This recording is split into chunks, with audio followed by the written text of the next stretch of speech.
So welcome to the final panel of today's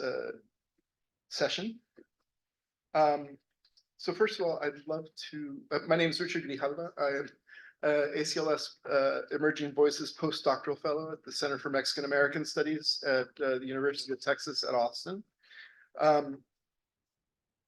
That's a whole other story as to how Foucault relates to this, but yeah, you can talk to me later.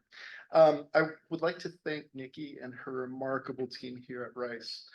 for organizing this gathering. And I also would like to send a shout out to Amanda. Thank you so much for printing my remarks out. So in light of Federico's accounts of these laughable criticisms of Foucault's thought among our contemporary intelligentsia, we're going to dive right into the topics that would strike fear in those caricaturists.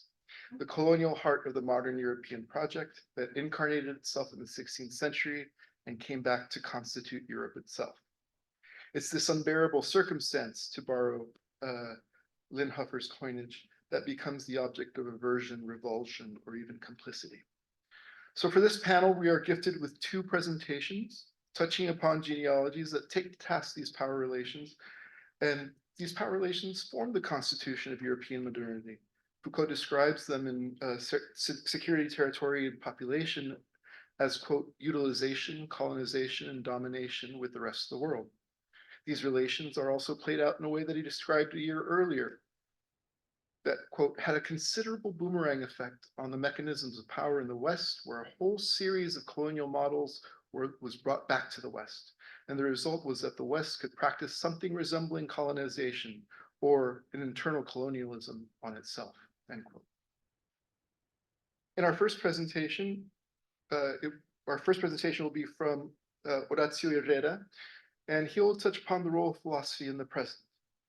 And our second presentation from Céline Ishlekel will revisit the scene of the grisly lethal spectacles in the relation to sovereignty through a form of colonial government by terror. So to introduce our first speaker, Orazio Irrera is maître de conférences en philosophie at the Université Paris 8, Vincennes, Saint-Denis. He's a member of the National Council of Universities, director of the journal Materiali Foucaultiani, and program director of the Collège International de Philosophie. He specializes in political philosophy, contemporary philosophy, post-colonial and decolonial studies, subaltern epistemologies, and theories of ideology. His prolific body of published work includes countless articles and chapters, too many to do justice to in this brief introduction. He is the author of Potere, Narrazione Storica negli studi postcoloniali su Edward Said in 2009. With Daniele Lorenzini, he is the editor of Foucault's Le Discours philosophique, Cours de Tunis, 1966-68, which came out this year. He is also the editor of L'origine de la herméneutique de soi, which was translated into English in 2015 as About the Beginning of the Hermeneutics of the Self, lectures at Dartmouth College in 1980. Today, Professor Irrera will present Challenging the History of Our Present, Michel Foucault and the Actualité of Philosophy. Thank you. Thanks for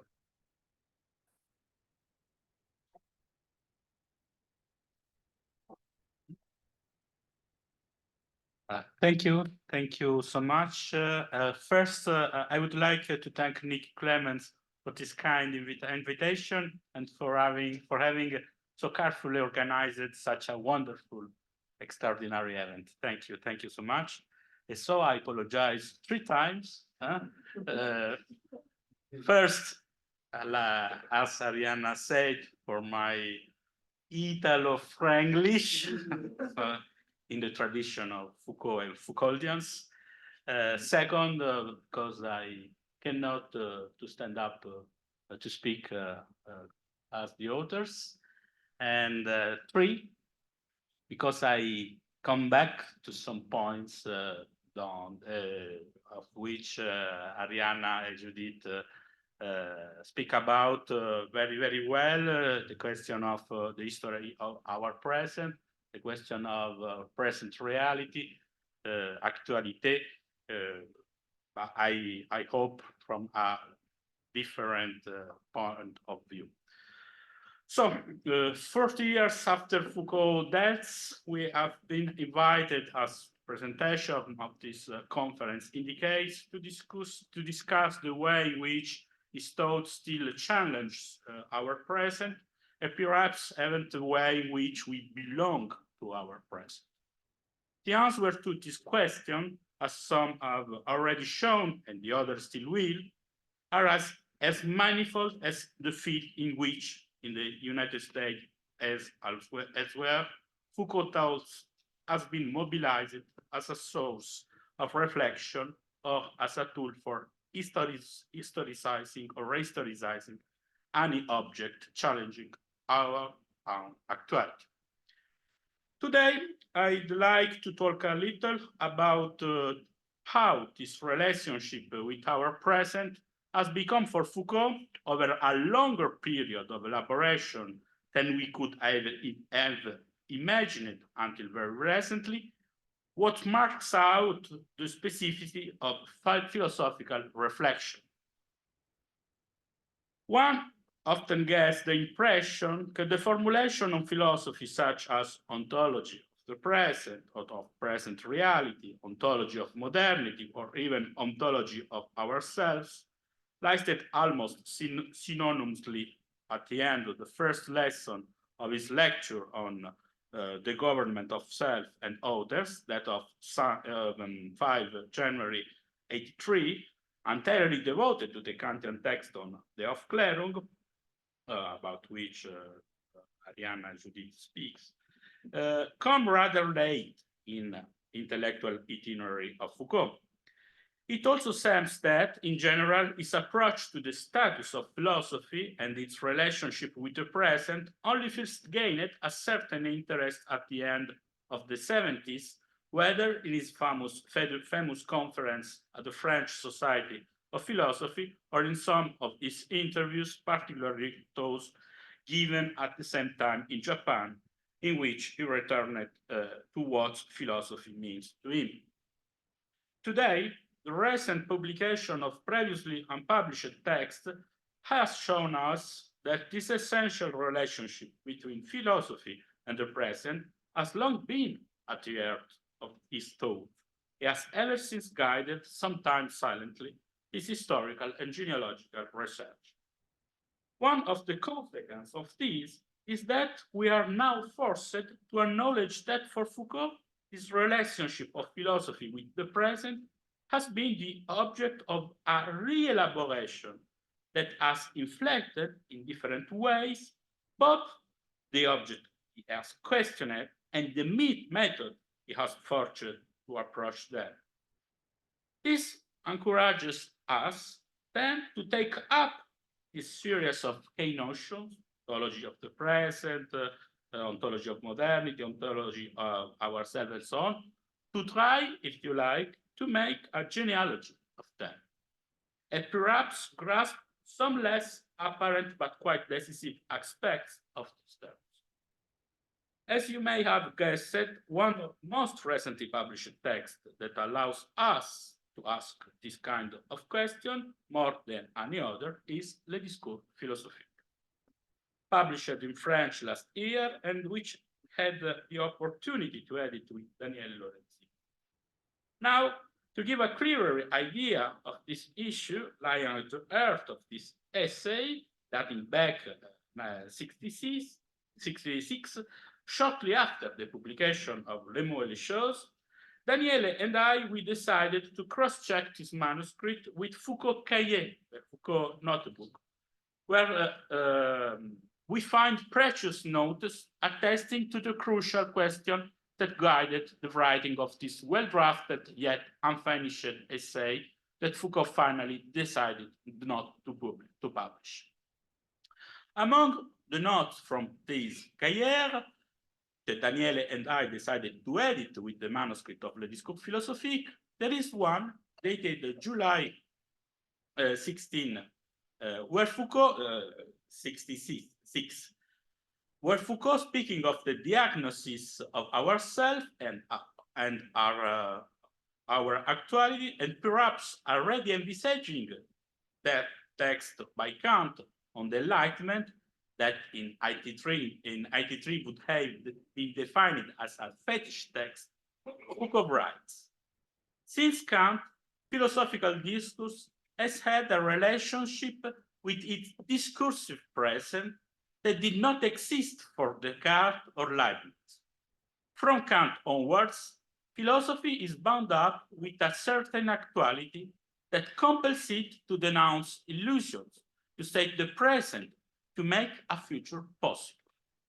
In a sense, it's a relationship with a philosophy of history.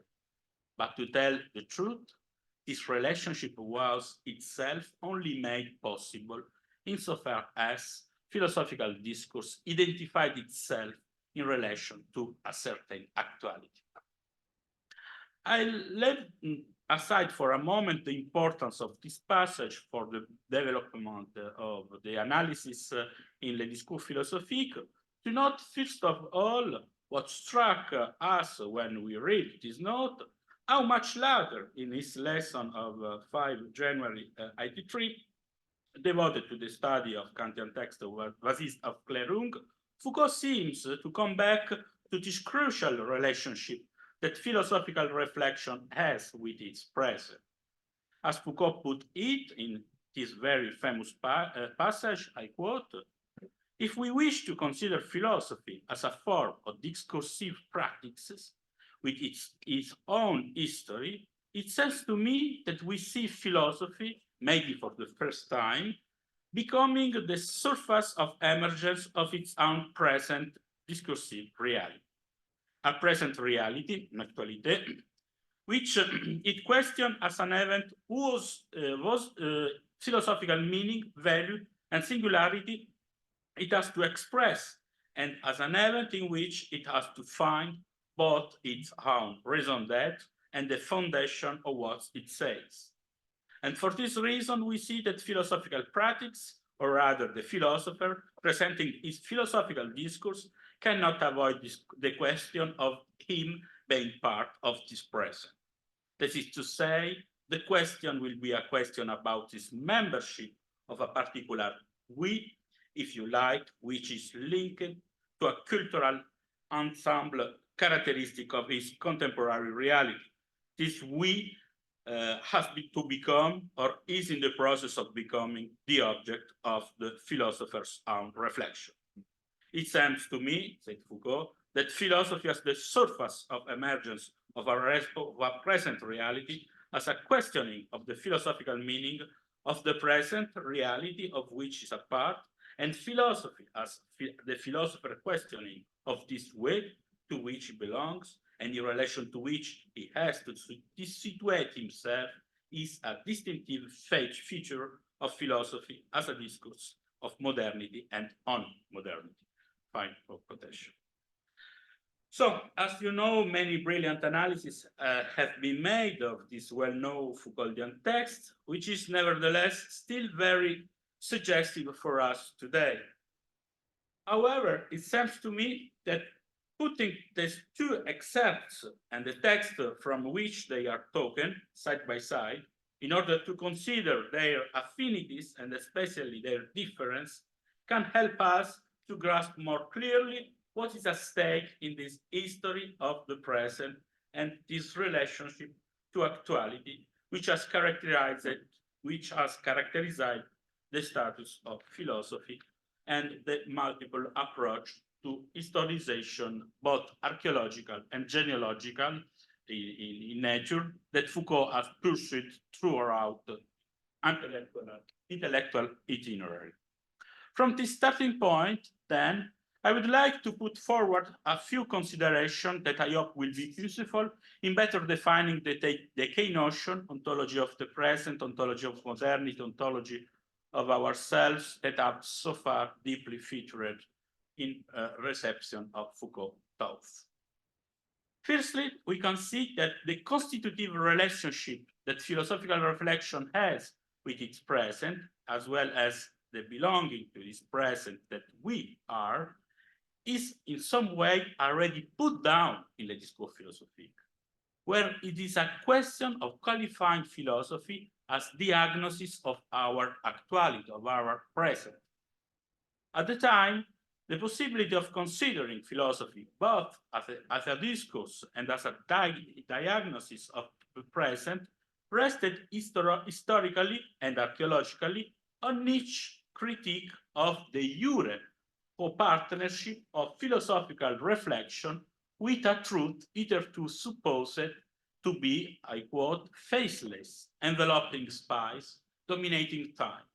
final quote.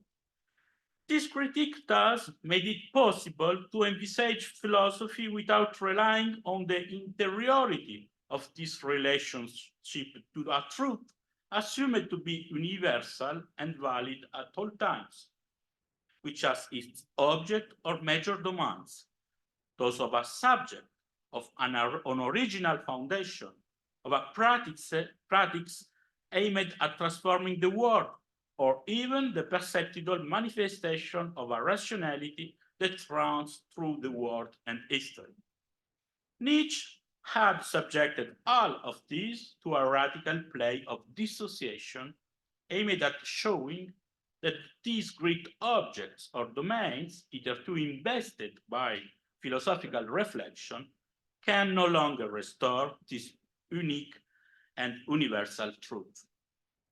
What Foucault calls Nietzsche's great pluralism in the discours philosophique highlights that beneath the unique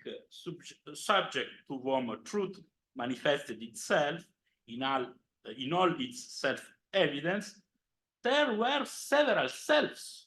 which constituted him, split him apart, and put his certitudes in crisis. In some way, there were several goods on several meanings, and therefore a plurality of foundations. Several forces, multiple practices, each targeting a transformation of the world.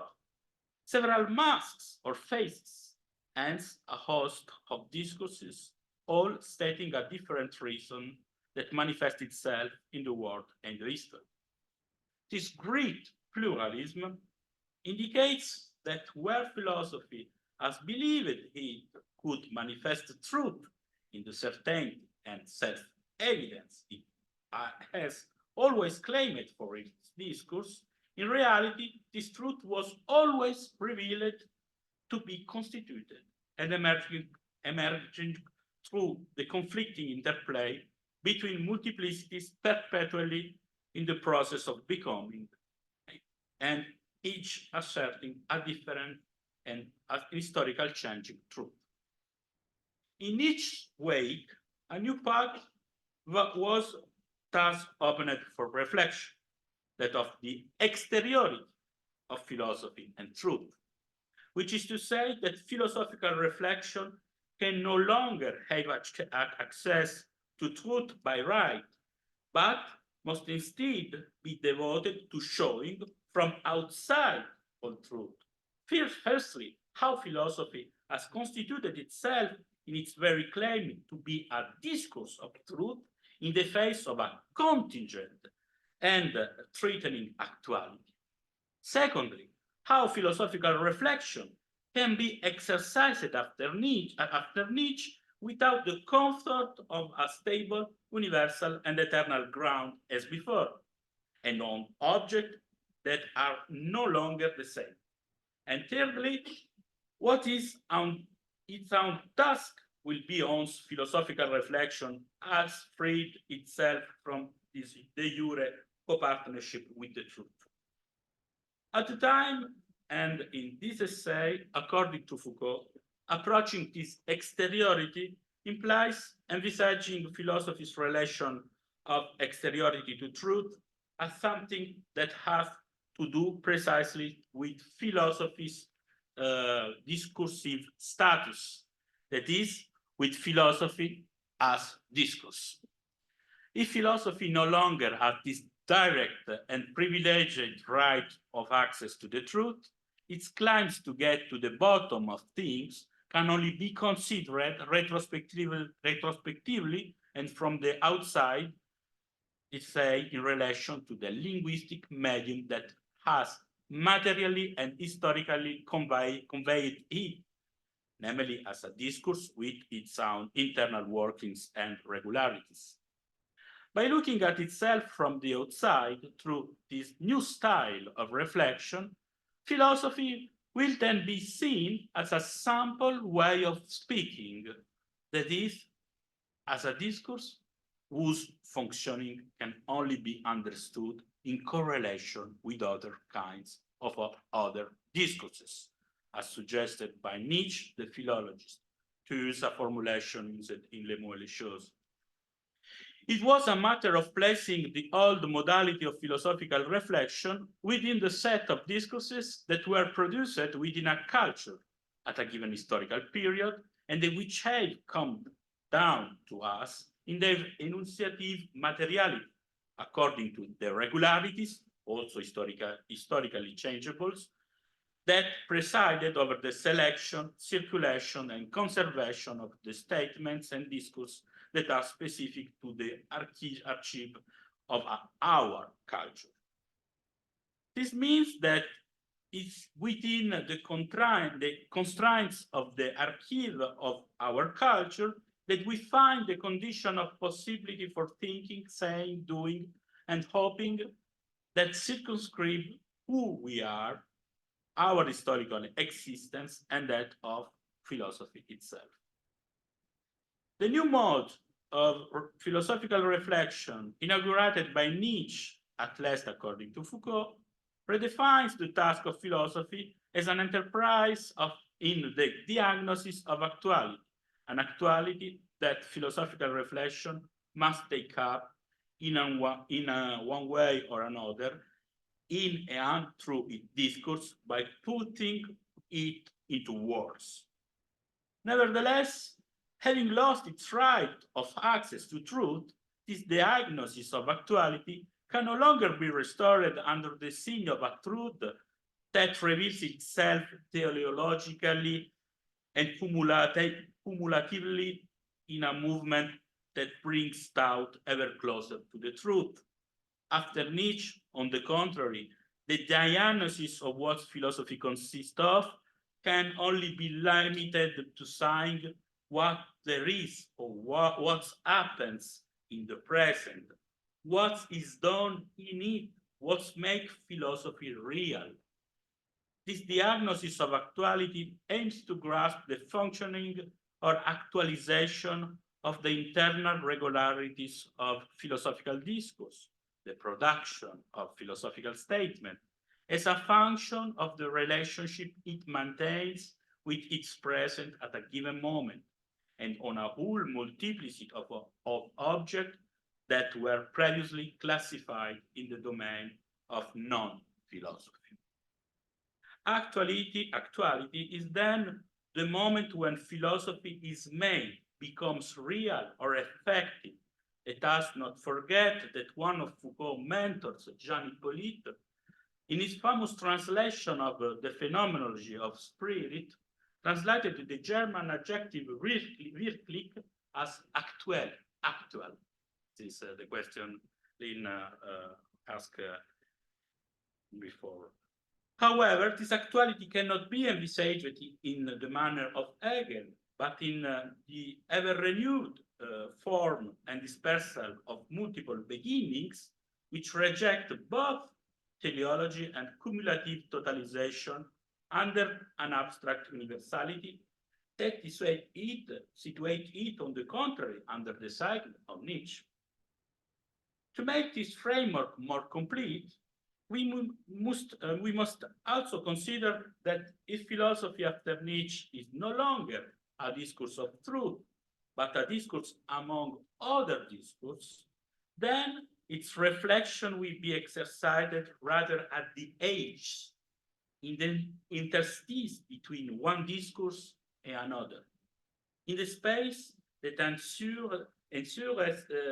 their correlation within a culture. It follows that diagnosis, once it has freed itself from its old cultural function, the one that Foucault sums up as interpreting and healing, that is unearthing the hidden meaning of things. This is the old means of diagnosis. Unearthing the hidden meaning of things and or healing bodies of the ill that afflict them.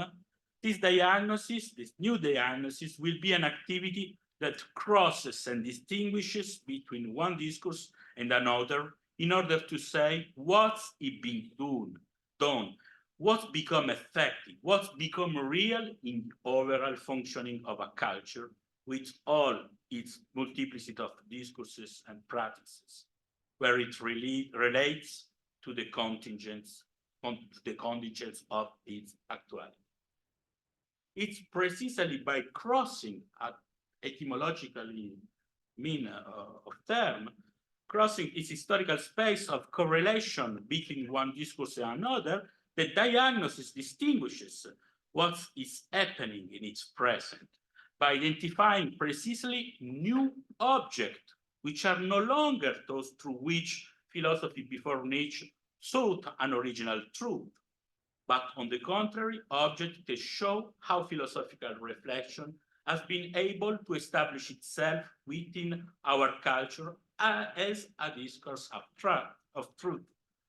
In this interstitial space, philosophy will be committed to describing, on the one hand, how a plurality of discourses communicate,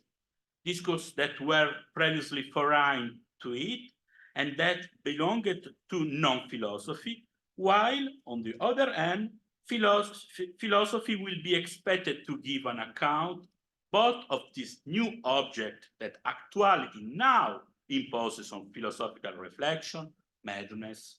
illness, criminality, sexuality, and so on,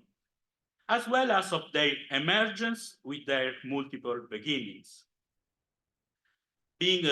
this object being intelligible only from the entanglement of multiple temporalities or Nietzscheanly multiple origins. It is by spotting, or perhaps by making these new objects, that reflection as diagnosis of actuality assigns to philosophy what is needed to think about in the immanence of the present, which is its own, which is always in difference, out of step, and a ceaselessly renewed distance from itself. However, to say that after Nietzsche philosophy is a discourse, philosophy is a discourse among other discourses is not enough, since, according to Foucault, it still retains an element of singularity that he once again draws from Nietzsche to integrate it with the most recent achievement of structural linguistic and the philosophy of language of his time, in particular Roman Jakobson, Emile Benveniste, Luis Prieto, John Austin. This element is a second way of looking at the exteriority of philosophical discourse. And it is an exteriority that is, so to speak, external to the discursive exteriority of philosophy itself. It is a question then of an element that is indeed extra-linguistic, namely the idea that all philosophical discourse is actualized as a function of the exigence of taking up the very present of this discourse, its situation of enunciation, situation d'énonciation, or what in this essay Foucault calls its no, so maintenant. This no, this maintenant, that is the reference to the subject who speaks, as well as to the space and the moment from which he speaks, the famous triad he, her now, je, ici, à présent, is something that is always external to the structure of language. And yet, without referring to this exteriority, language cannot function and actualize in effective discourses the virtuality of its system, its structures, or its functions. Using this analogy with theory of enunciation, Foucault aims to show that while for ordinary language, this exteriority is always, in fact, pointed to by its everyday functioning, it nevertheless remains mute on or unreflected, whereas, on the contrary, for philosophy, the internal regularities that preside over its discursive functioning are defined in their historical singularity on the basis of the way in which it is now irreflexively taken up and within its discourse, by and within in discourse. So these 2 points I have just emphasized about le discours philosophique, the diagnosis of actuality as the task of philosophy and the status of philosophy as discourse, restore us the main aspects of what in the 60s, for Foucault meant questioning this us,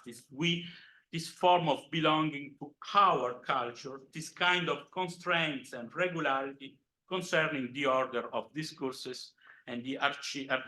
in which these discourses are organized in their materiality and coherence. It is this kind of order and regularity, as well as their mutation, that delimit what we are in our culture and in our present. Having said that, and returning to the passage from the lesson of 5 January 83 on the Kantian text on the Enlightenment that I quoted at the beginning, I would like to ask a few questions. What elements of intelligibility can le discours philosophique provide us about this analysis, which also concern the relationship between philosophy and its present?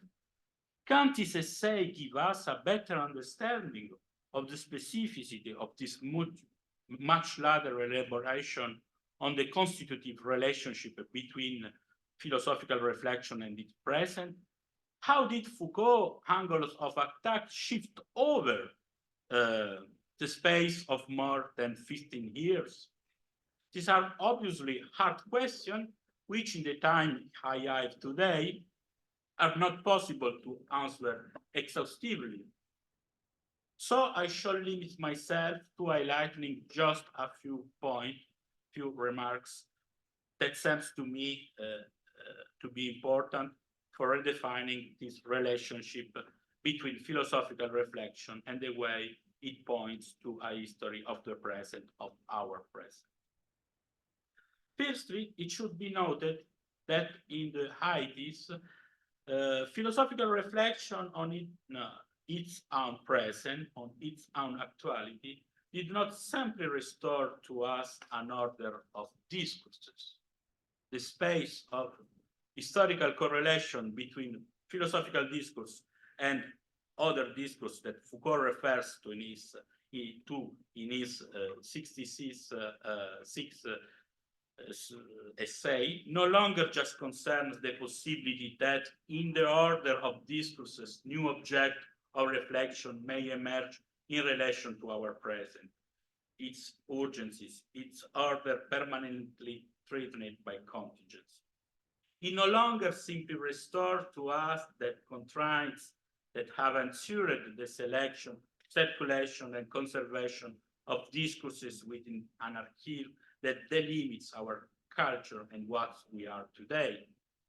In the analysis of the Kantian text on enlightenment, the relationship of philosophical reflection to its present is more a question of the mode of relationship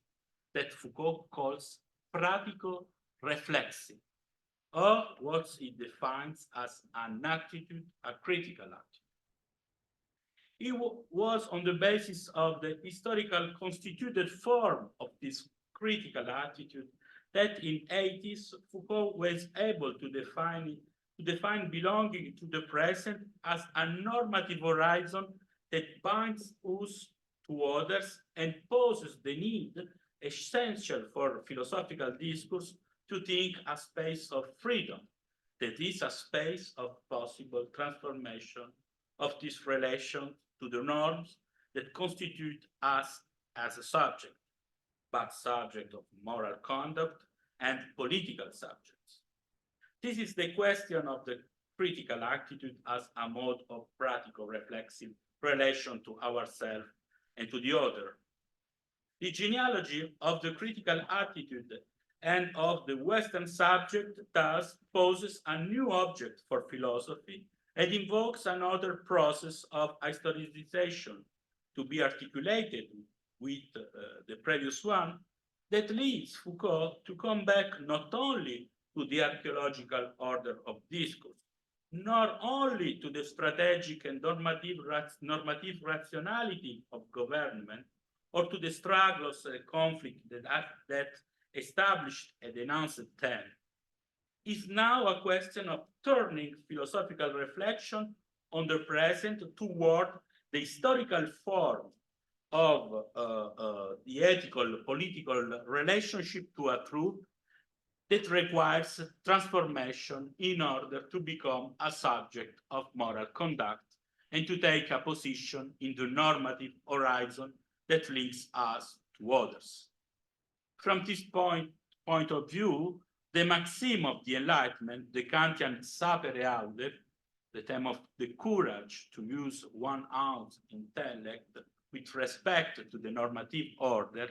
is played out and replayed again and again in the present, and unlike the discours philosophique, becomes what makes it possible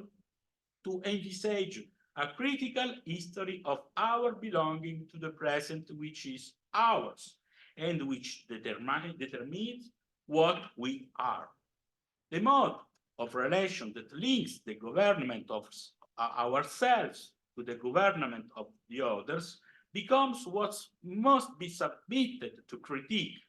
because the history of its ethico-political constitution becomes an indispensable element for thinking about how we situate ourselves in our actuality, in the present to which we belong, and in which we exist. Ontology of the present, ontology of ourselves, ontology of actuality. And yet, secondly, the discours philosophique can also help us to grasp another important point. The we in question in the 80s was not a closet we, a we compatible with any kind of identity closure, whether individual or collective. On the contrary, just as the j'ai ici à présent, I have now, constituting the maintenant, the node of philosophical discourse, already described philosophy's relationship to the present in the sign on a radical contingencies, in the sign of the possibility of not thinking of this relationship of belonging to the present as necessary or inevitable. That is the possibility of subjecting it to critique and transformation or experimentation. But in the 80s, it was the genealogical historization of this belonging to the present that structured the forms of the relationship between the self and the others as an object of government to be able to restore to our present all its contingency and open it up to all its possible transformation. In other words, to invention of new relationship that can call into play our belonging to our present and to our actuality. In other words, this contingency now refers not to the order of discourse, but to the practical reflexive mode, to the critical attitude that allows us to challenge any we that seems to be established as determining our identity. This is the question formulated before. I think the question is of ontology is an answer to Heidegger too.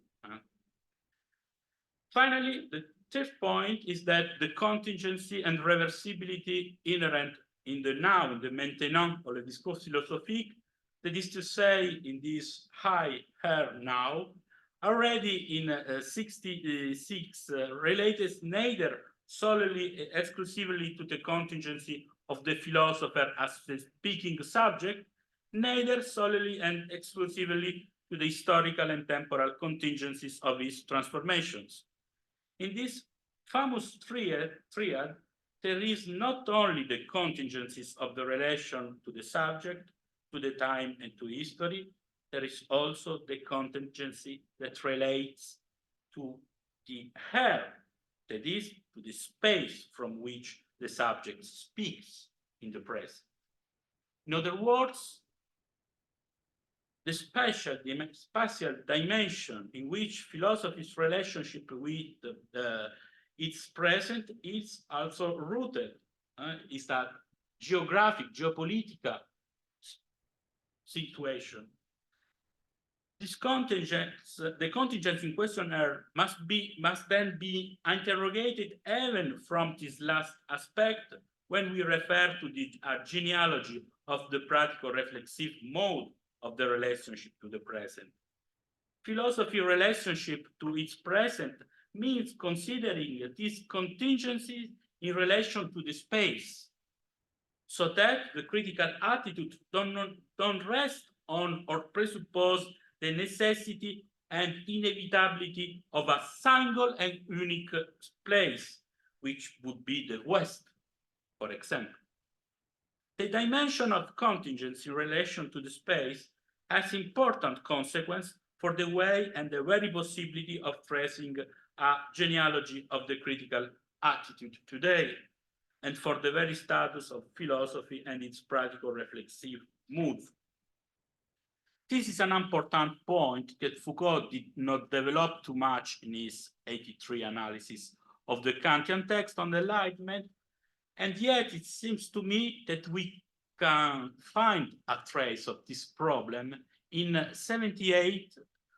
at the time when the status of philosophy seems to be coming back to the heart of Foucault's interest. In an interview he gave in a Zen temple in Japan, Foucault made a rather harsh but significant diagnosis of the philosophy of his time in the West, concluding by saying, I quote, "There is no philosopher who marks this era. For this, the end of the era of Western philosophy for this is the end of the era of Western philosophy. So, if there is a philosophy of the future, it must be born outside Europe, or it must be born as a result of encounters and percussions between a Europe and non-Europe." End of quote. As you can see, insisting on special geographical, cultural, geopolitical contingency, if you like, is essential if we are to understand that this we at the heart of the historical ontology he spoke of in 83 must also be challenged and put up for discussion today, even in these terms. We will think of the history of our present. When we think of philosophy and its history as a practical reflexive relationship to the present, we must also be capable of challenging even the residue of universalism that still marks our relationship to this we conceived in Western terms, in Western spatial, geographic, cultural terms. Thus, the history of the present that should be at the heart of a genealogy of the future cannot overlook the fact that our present and the way in which we belong to that present should also be thought through in the heterogeneous overlapping of time and spaces that shape our global present. A genealogy of critical attitude capable of calling into question the forms of our belongings to this present would then have at its very task that of circumscribing the open characters of its ever different and changing actuality, not only in relation to the future of this we and its history, but also in relation to the places and the spaces where practical reflection on the present are exercised. A practical reflexive relations with our present and with the conformity to the norms binding us politically to the others, the need to transform the existence of this we without any identity-based whole, the need to situate the history of critical attitude in a space that it's not only that of the West,